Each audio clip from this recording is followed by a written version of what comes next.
2015년 첫 주일입니다. 하나님의 은혜와 복이 여러분과 여러분 가정과 하시는 일과 사역과 기도하는 모든 일들 위에 늘 함께 하기를 바랍니다.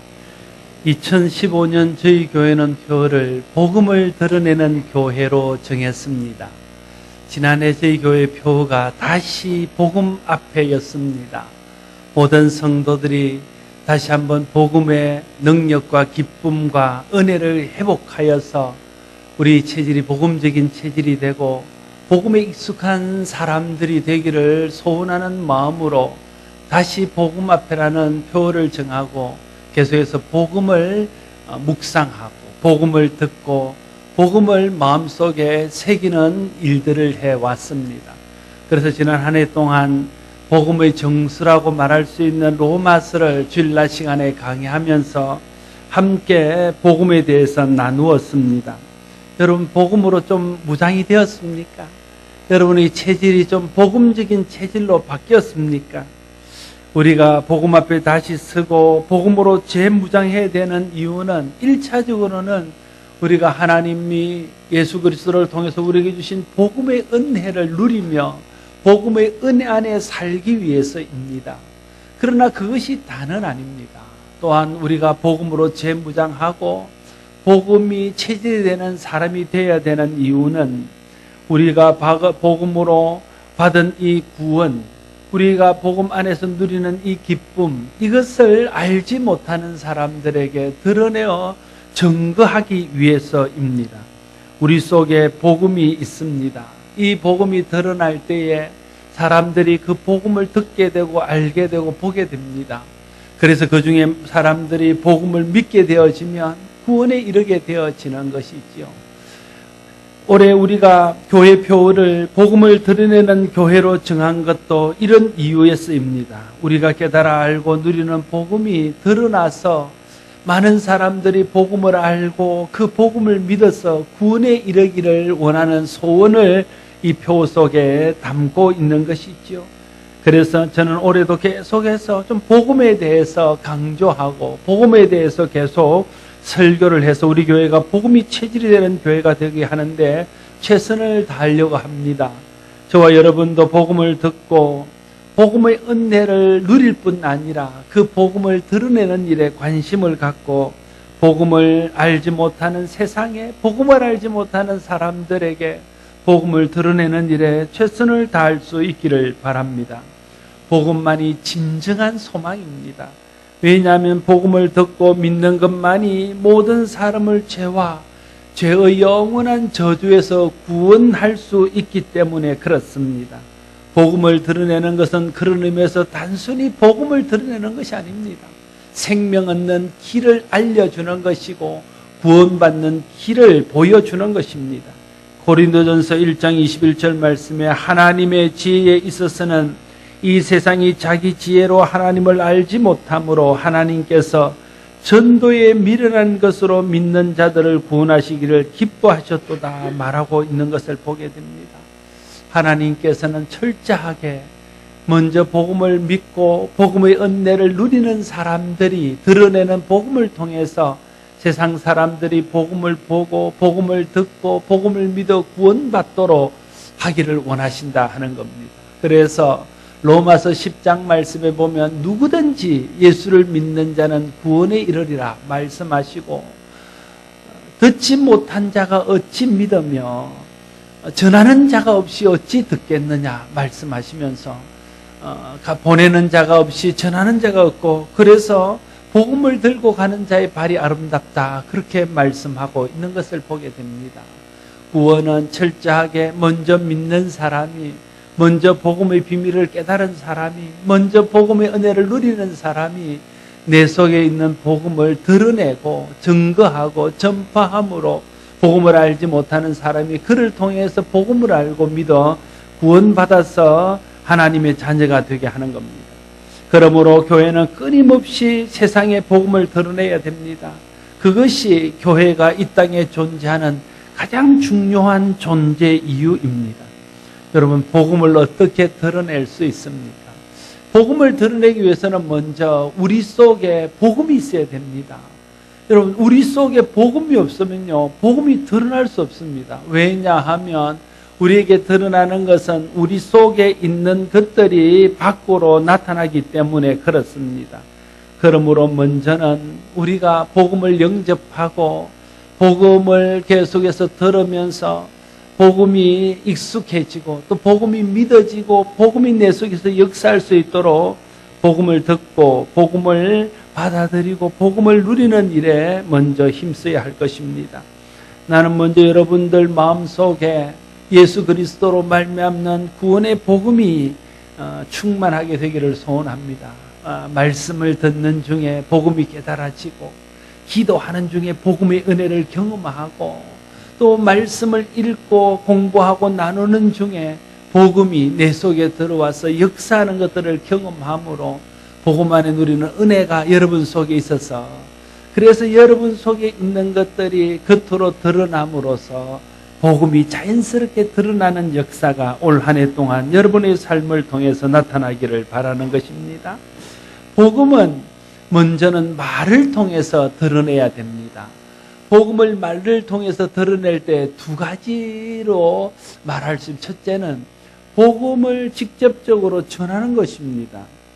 마가복음 16장 15절 오늘 읽었던 본문에는 또 이르시되 너희는 온 천하에 다니며 만민에게 복음을 전파하라 말하고 있습니다. 여러분, 말로 복음을 전하는 것이 가장 정확하고 가장 분명하게 복음을 드러내는 방법입니다. 그래서 우리가 복음을 전하기를 원하고 복음을 믿어 구원받기를 원하는 우리의 가족, 우리의 이웃, 우리의 친지, 직장 동료들, 또 복음을 듣지 못한 많은 사람들에게 분명한 말로 분명한 복음을 전파해야 됩니다.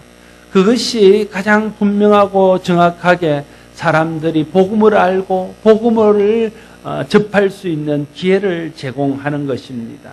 여러분들이 말로 복음을 전파함으로 여러분을 통해서 많은 사람들이 복음을 알고 복음을 듣고 복음으로 인해서 구원에 이르는 역사가 있게 되기를 바랍니다.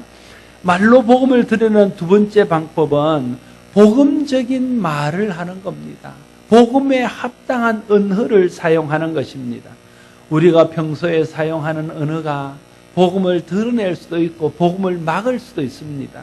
여러분이 평소에 쓰는 언어가 복음을 세상에 드러내는지 아니면 오히려 복음을 가로막거나 복음이 증거되어지는 것들의 걸림돌이 되는지에 대해서 좀 생각해 볼 필요가 있습니다. 우리가 진정으로 복음을 드러내는 삶을 살기를 원한다면 우리의 언어 습관을 점검해서 우리의 언어가 복음에 합당하고 복음을 드러내는 언어가 될 수 있도록 해야 합니다. 복음에 합당한 언어를 쓴다는 것은 일반인들이 잘 알아듣지도 못하고 잘 알지도 못하는 신앙 용어를 사용하는 것을 말하는 것이 아닙니다. 복음적인 말을 한다는 것은 복음 때문에 누리는 만족과 기쁨이 그 속에 담겨져 있는 그런 말을 하는 거죠. 내가 복음 때문에 누리는 소망이 마을 속에서 묻어나는 그런 말을 하는 것입니다. 구원의 은혜를 경험하고 그 은혜 안에 사는 사람이 그 은혜가 드러나는 말을 하는 것이 복음을 드러내는 말이고 복음에 합당한 말입니다. 복음을 통해서 하나님의 용서와 사랑을 경험한 사람이 하나님의 그 용서와 사랑을 가지고 다른 사람들을 사랑하고 다른 사람들을 용서하고 격려하고 위로하고 긍정적으로 말해주는 그런 말들이 복음에 합당한 말이고 복음을 드러내는 말입니다. 이런 말들이 간접적으로 많은 사람들에게 복음을 드러냅니다. 그러나 여러분, 직접적으로 복음을 전파하는 말보다 오히려 설득력이 있는 것은 간접적으로 복음적인 말을 하는 것입니다. 간접적으로 복음적인 말을 하는 것이 더 사람들 마음속에 강하게 복음을 심어줄 수 있다는 것을 우리가 잊지 말아야 됩니다. 복음을 경험하고 구원의 은혜를 안다고 하면서도 계속해서 그의 말이 부정적인 말이요, 불신앙의 말이요, 소망 없는 말이요, 세상의 가치를 쫓는 말이라면 그 말을 통해서 어떻게 복음이 드러날 수 있겠습니까? 그 말을 듣는 사람들이 어떻게 하나님의 복음을 알 수 있겠냐 하는 것입니다. 그런 의미에서 우리 말이 복음적인 언어로, 복음에 합당한 언어로, 복음을 드러내는 언어로 바뀔 수 있도록 기도하고, 그렇게 될 수 있도록 또한 성령의 도우심 안에서 노력해야 됩니다. 내가 하는 말들이 은혜에 합당한 말이 되고, 내 말 속에 믿음이 있고, 내 말 속에 위로가 있고, 격려가 있고, 사랑이 있고, 용서가 있고, 그래야 그런 말들을 듣는 사람들 속에 하나님의 은혜가 증거되어지고 주의 복음이 전해지고, 그런 사람들 중에 예수 그리스도의 복음으로 말미암는 소망이 생길 수 있다는 거예요. 그것이 우리의 말을 통해서 다른 사람들에게 복음을 드러내는 것입니다. 그래서 어떤 사람의 말을 자꾸만 듣고 있으면요, 믿음이 생겨요. 소망이 생겨요. 힘이 생깁니다. 용기가 생깁니다. 그런 말은 복음에 합당한 말, 복음을 드러내는 말입니다. 근데 어떤 사람의 말을 자꾸만 듣고 있으면 용기가 사라져요. 근심이 생깁니다. 두려워져요. 믿음이 떨어지기 시작합니다. 은혜에서 멀어지고 세상이 좋아져요. 그건 복음에 합당한 말을 하지 않기 때문에 그렇습니다. 여러분이 하는 말을 통해서 여러분의 자녀, 여러분의 가족들, 여러분이 가까이 있는 사람들이 영향을 받습니다.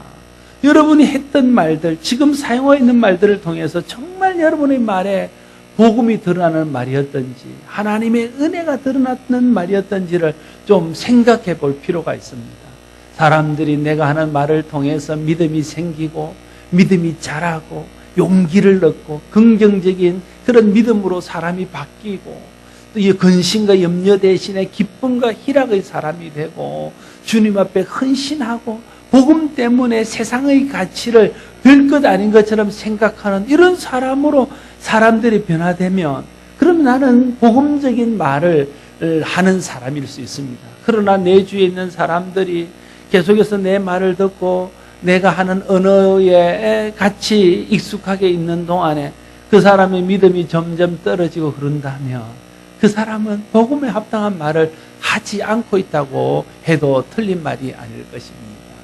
여러분의 말은 다른 사람들을 복음으로 구원에 이르게 하고 믿음이 자라게 하고 은혜를 누리게 할 수도 있고, 또 어떤 사람에게 복음에서 멀어지고 믿음에서 떨어지고 복음을 향하여 마음을 닫아버릴 수 있도록 하는 말이 될 수 있다는 것을 기억해야 됩니다. 저와 여러분들의 말이 복음에 합당한 말, 복음을 드러내는 말, 복음적인 말이 될 수 있기를 소원합니다. 복음을 드러내는 것은 말로만 되어지는 것은 아닙니다. 복음을 드러내는 또 다른 통로는 삶입니다. 말보다 더 설득력 있는 것이 행동이요 삶 아닙니까?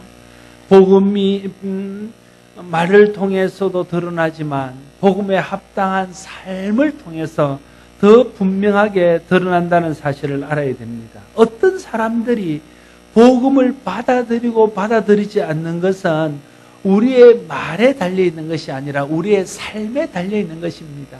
어떤 사람이 복음을 믿었다 하는 것은 그 주위에 있는 믿음의 사람들의 삶이 그 사람에게 복음의 소망을 주었기 때문일 겁니다. 어떤 사람이 복음을 듣고도 믿지 않는다는 것은 어쩌면 그 사람이 그 주위에 있는 믿음의 사람들을 통해서 복음의 기쁨, 복음 안에 누리는 행복, 복음 안에 누리는 은혜를 보지 못했기 때문이라고 생각할 수도 있을 것입니다.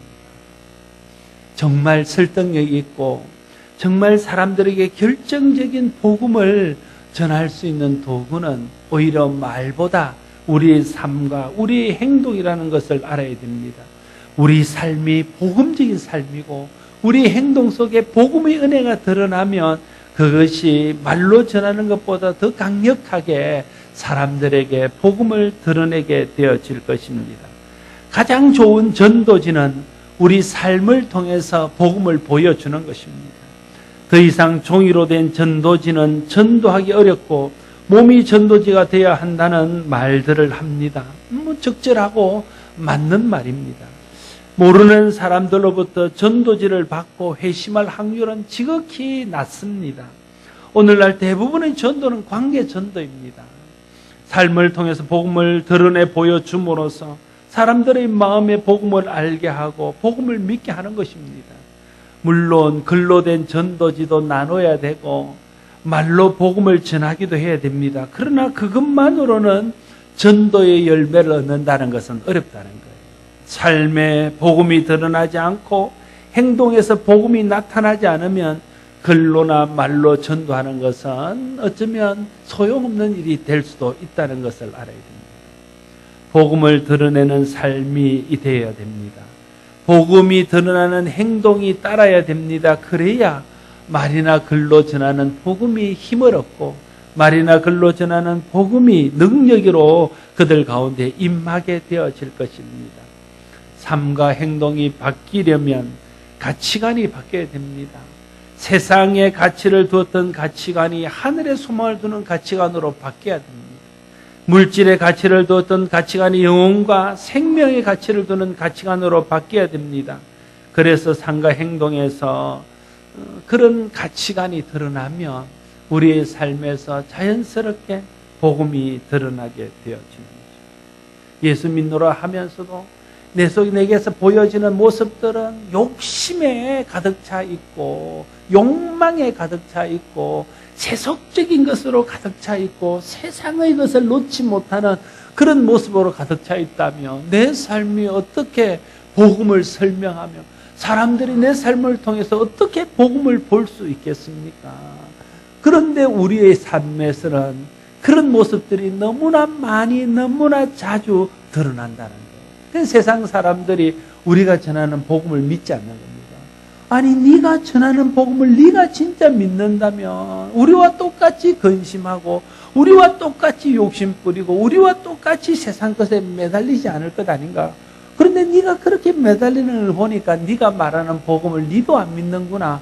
세상 사람들은 그렇게 생각한다는 거예요. 정말 우리가 전하는 복음이 생명이고 우리가 복음을 믿어 갖기를 원하는 것이 이 땅의 영화가 아니라 영원한 나라의 행복이라면 그런 것들이 우리 삶을 통해서도 자연스럽게 나타나야 되지 않겠습니까?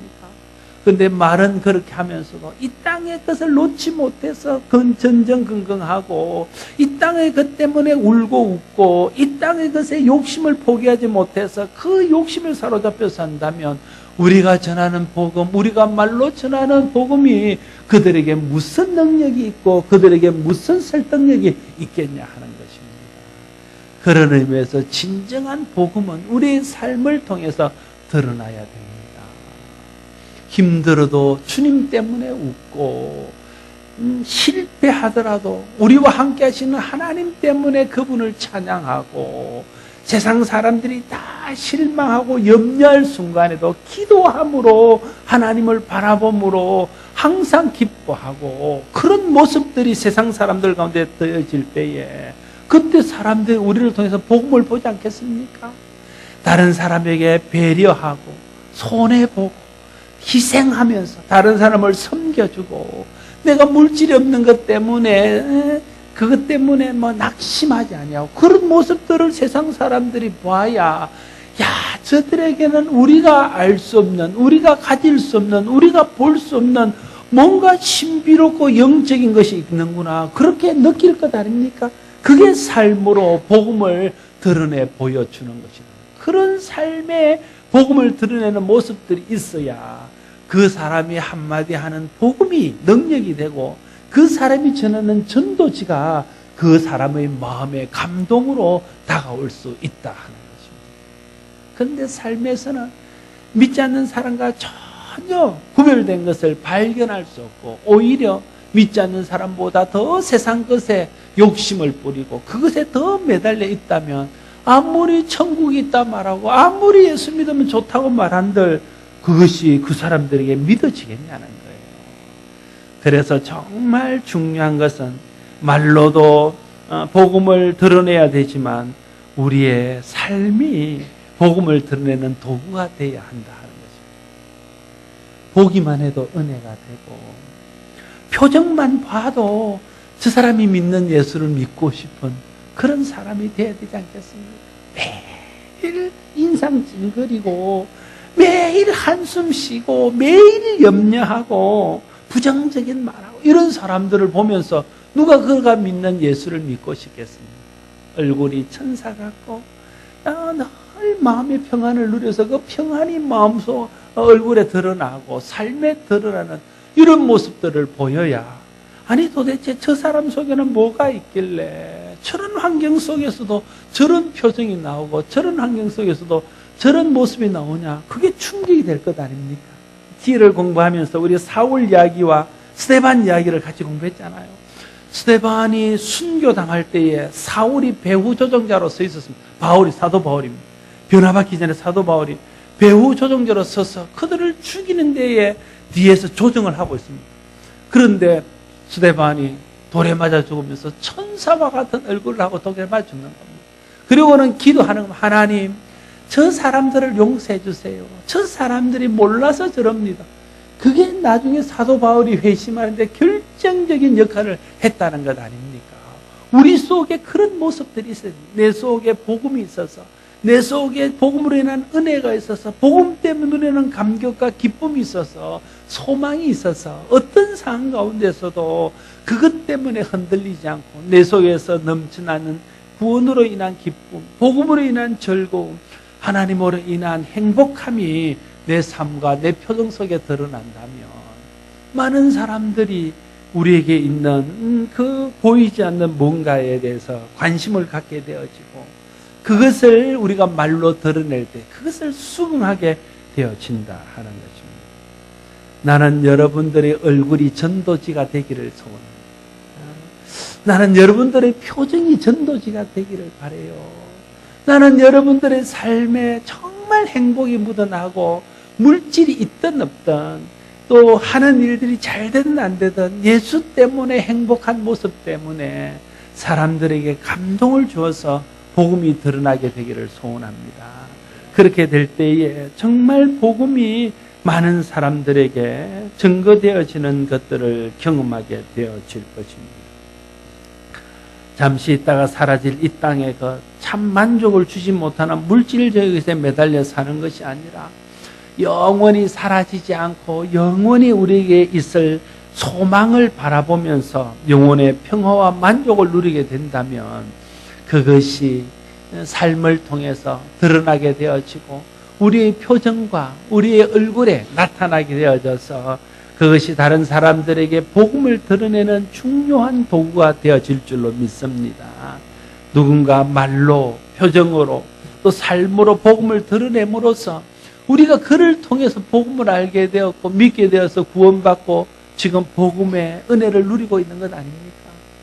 그래서 우리는 또 복음을 알지 못하는 누군가에게 우리의 말로 또는 우리의 표정으로 또 우리의 삶으로 복음을 드러내어서 그 사람도 우리를 통해서 복음을 알고 복음을 믿고 구원받고 구원의 은혜 안에 살도록 할 책임이 있습니다. 이게 복음의 빚진 자의 삶입니다. 우리는 하나님으로부터 복음의 빚진 자일 뿐 아니라 우리를 위해서 복음을 드러내어 복음을 알게 하고 믿게 한 그 사람으로부터 복음의 빚진 자입니다. 우리가 그래서 누군가에게 이 복음의 빚을 갚아야 됩니다. 아직 예수 알지 못하는 우리 가족들에게, 아직 예수 알지 못하는 우리 이웃들에게, 아직 예수 알지 못하는 이 땅의 많은 사람들에게, 아직 예수 알지 못하는 열방의 모든 사람들에게 어떤 형태로든지 우리가 복음을 드러내어서 그 복음을 보고 그 복음의 빛을 받아서 구원에 이르도록 하는 것이 오늘 우리가 해야 될 가장 중요한 사명입니다. 저는 올 한 해 동안 우리가 이 일에 좀 더 힘쓰기를 소원합니다. 말로 복음을 증거하고 또 말에서 복음적인 말이 나오고 표정과 삶에서 복음이 드러나서 우리 교회가 더 많은 사람들에게 복음을 전하는, 더 많은 사람들에게 복음을 드러내는 그런 교회가 되기를 소원하는 것입니다. 사랑하는 성도 여러분, 세상이 교회에 기대하는 것은 무엇이겠습니까? 사람들이 우리에게 기대하는 것은 물질이 아닙니다. 베드로와 요한이 성전 미문에 앉아있는 나면서부터 한 번도 걸어보지 못한 그 거린이 그에게 뭔가를 주기를 요구할 때 그에게 한 말이 있지 않습니까? 무엇입니까? 내게 은과 금은 없거니와 내게 있는 것으로는 내게 주노니 나사렛 예수 이름으로 일어나 걸으라. 그게 그 인생을 바꾸나. 만약에 베드로가 돈 몇 번 줬다면 그는 계속해서 거기 앉아서 구걸을 하면서 그 인생을 마쳤을 것입니다. 그러나 나사렛 예수 이름, 인생을 송두리째 바뀌어놓고 사람을 완전히 새 사람으로 만드는 나사렛 예수 이름을 그들에게 주었을 때에 그가 그 나사렛 예수 이름으로 말미암아 일어나고 걷게 되고 새 사람이 되어져서 그 이후의 인생은 완전히 다른 인생으로 나아갈 수 있게 되었다 하는 것입니다. 세상은 우리에게 나사렛 예수 이름을 원하고 있습니다. 그렇게 말하지 않더라도 세상은 세상이 줄 수 없는 뭔가를 교회가 주기를 원하고 있습니다. 우리가 자꾸만 세상의 물질로 가지고 섬기려고 그러면 세상은 우리보다 물질이 더 많습니다. 세상은 우리보다 은과 금이 더 많이 있습니다. 정말 세상이 기대하고 세상이 바라는 것은 물질로 해결할 수 없는, 자기들이 가지고 있는 은과 금으로 채울 수 없는 인생의 공허함, 삶의 근본적인 외로움, 인생의 근본적인 고통을 교회가 풀어주고 위로해주고 품어주고 그들에게 소망을 주기를 바라는 것입니다. 우리가 이걸 알아야 됩니다. 그러기 위해서 우리는 복음을 드러내야 된다는 것입니다. 말로 복음을 전하는 것으로 복음을 드러내고, 복음적인 말, 복음에 합당한 말을 하는 것으로 복음을 드러내고, 우리 속에 있는 은혜가 우리의 표정과 얼굴에 드러나서 사람들에게 복음을 드러내고, 우리 속에 있는 하나님의 은혜로 말미암아 우리의 가치관과 모든 것들이 바뀌어서 우리에게 드러나는 삶을 통해서 복음을 드러내는 그런 삶을 살아야 할 것입니다. 개인적으로도 복음을 드러내는 삶을 사는 한 해가 되기를 바랍니다. 할 수 있으면 여러분 가정이 정말 여러분 이웃에게 복음을 드러내는 가정이 되기를 소원합니다. 특별히 소원하는 것은 우리가 속해 있는 목장들, 목장은 가정교회입니다. 제 소원은 크게 두 가지 틀이 있습니다. 하나는 가정교회를 통해서 교회가 건강해지는 것, 또 하나는 제자훈련을 통해서 교회가 힘을 얻고 열방을 선교하는 것. 이게 제가 가지고 있는 큰 목회의 두 가지 생각입니다. 그런데 그게 생각대로는 잘 되지 않습니다. 그냥 목장이 그냥 예배하는 정도에서 힘들면 끝나는 거예요. 목장은 교회입니다. 그래서 한국교회는요, 우리가 모이는 11개의 목장이 모이는 연합목장입니다. 연합목장. 오늘 우리가 드리는 건 연합목장 예배를 드리는 것입니다. 진짜 교회는 여러분이 속해 있는 작은 교회가 여러분의 교회입니다. 그걸 맡고 있는 목자들은 그 교회 목회자입니다. 그런 마음으로 복음을 드러내는 목장이 되어야 되는 것이죠.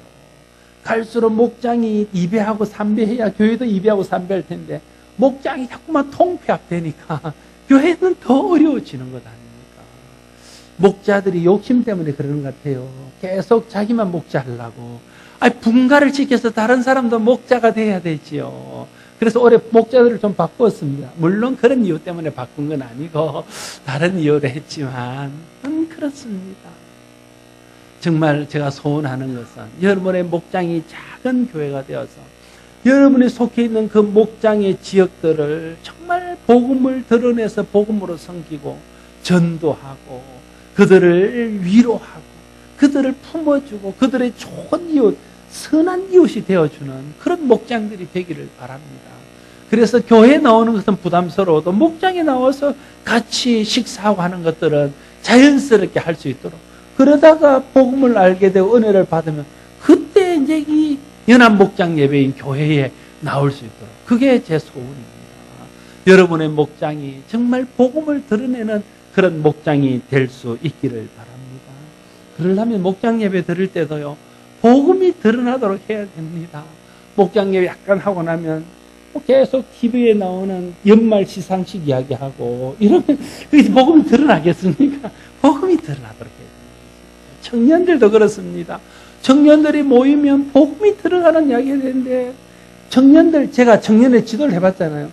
요즘은 제가 좀 못하지만 청년들 저희 집에 많이 왔습니다. 와서 밥도 먹고 같이 교제하면요, 앉아있으면 거의 하는 이야기가 연예인들 이야기고 그런 이야기입니다.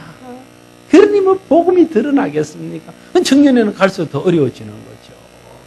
청년회를 통해서, 학생회를 통해서, 아동부를 통해서, 유치부를 통해서, 목장을 통해서, 또 남선교회와 여전도회를 통해서 복음이 드러나야 됩니다. 우리를 그렇게 세운 이유는 하나님께서 세상에 복음을 드러내라고 우리를 세운 것입니다. 올 한 해 동안 우리가 목장을 통해서, 남성교회를 통해서, 여성교회를 통해서, 청년부를 통해서, 학생회를 통해서, 또 팀들을 통해서, 가정을 통해서, 개인을 통해서 어떤 형태로든지 복음을 알지 못하는 사람들에게 드러나기를 소원합니다. 그러나 이 일은 쉽게 할 수 있는 일은 아닙니다. 그래서 주님께서 복음을 전하라고 명령을 하시면서 그 복음을 전할 수 있는 능력도 함께 주시고 약속도 함께 주셨습니다. 복음에 대해서 말씀하실 때 오늘 본문의 15절에 또 이르시되 너희는 온 천하에 다니며 만민에게 복음을 전파하라 명령하시면서 17절과 18절에 믿는 자에게는 이런 표징이 따르리니 곧 그들이 내 이름으로 귀신을 쫓아내며 새 방언을 말하며 뱀을 집어 올리며 무슨 독을 마실지라도 해를 받지 아니하며 병든 사람에게 손을 얹어도 나으리라 약속하고 있습니다. 오늘 이 약속은요, 복음을 전하러 갔을 때에 닥치는 여러 가지 어려움 속에서 복음 전도자들을 보호하겠다는 하나님의 말씀입니다. 그런데 어느 이단들은 오늘 이 말씀을 듣고 자기 남편이 그 교회 못 나가게 한다고 해서 딸하고 남편이 독을 마실지라도 우리는 해를 받지 않는다. 그래서 남편 앉혀놓고 시험한다고 독을 마셔서 죽었습니다. 실제로 우리나라에서 일어났던 일입니다. 그거 하라고 하시는 말씀이 아니라 이 말씀의 본뜻은 복음을 전하러 가면 내가 너희들을 보호해서 복음을 전할 수 있도록 도와줄게, 보호해줄게, 힘줄게, 그 이야기 아닙니까? 우리가 복음을 드리는 삶을 살 때에 하나님께서 그렇게 지키시고 도우시고 힘주셔서 그 일을 할 수 있도록 하실 것입니다. 마태복음 28장 19절 20절에도 그러므로 너희는 가서 모든 민족으로 제자를 삼아 아버지와 아들과 성령 이름의 세례를 베풀고 내가 너희에게 분부한 모든 것을 가르쳐 지키게 하라 명령하시고 난 후에는 볼지어다 내가 세상 끝날까지 너희와 항상 함께 할 거라 말하는 거예요. 복음을 전하고 복음을 드러내는 삶을 사는 그곳에 세상 끝날까지 내가 항상 떠나지 않고 함께 하겠다고 약속하고 있는 것입니다. 사도행전 1장 8절에도 예루살렘과 온 유대와 사마리아 땅끝까지 주의 증인이 될 것을 명령하시면서 내가 너에게 성령을 주어서 그 성령의 능력으로 그 일을 할 수 있도록 하겠다 약속하셨습니다. 내 힘과 내 능력으로는 복음을 드러내는 삶을 살기가 쉽지 않습니다. 그러나 내가 그런 소원을 가지고 그런 삶을 살기를 원하면 하나님께서 성령을 통해서 하나님께서 은혜 주시고 능력 주시고 힘 주셔서 복음을 드러내는 삶 살 수 있도록 하실 것입니다. 주님이 함께 하심과 성령의 능력으로 말로 삶으로 복음을 드러내 올 한 해 우리 교회를 통해서 많은 사람들이 복음을 듣고 복음을 보고 복음을 믿어 구원에 이르는 역사가 끊이지 않고 계속되어질 수 있기를 바랍니다. 기도하겠습니다. 아버지 하나님 은혜를 감사합니다. 우리에게 누군가가 복음을 드러내 보임으로 그 복음 때문에 구원받고 오늘 여기에 복음의 은혜를 누리고 있습니다. 우리도 누군가에게 복음을 드러내 보여야 그도 그것을 보고 믿고 구원에 이를 수 있을 텐데 하나님 우리에게 성령의 능력을 다하여 주시고 은혜 주시고 믿음 주시고 하나님의 거룩한 영적인 기쁨들을 알게 하여 주셔서 말로 또 삶으로 복음을 드러내므로 우리를 통해서 우리 교회를 통해서 우리 가정을 통해서 우리 목장들을 통해서 또 청년의 남선교회 유전대 학생회 유치부 어린 아동부를 통해서 많은 사람들에게 복음이 드러나서 많은 사람들이 우리 교회를 통해서 복음을 듣고 믿고 구원에 이르는 한 해가 될 수 있도록 주여 역사하여 주시옵소서. 예수님 이름으로 기도드리옵나이다.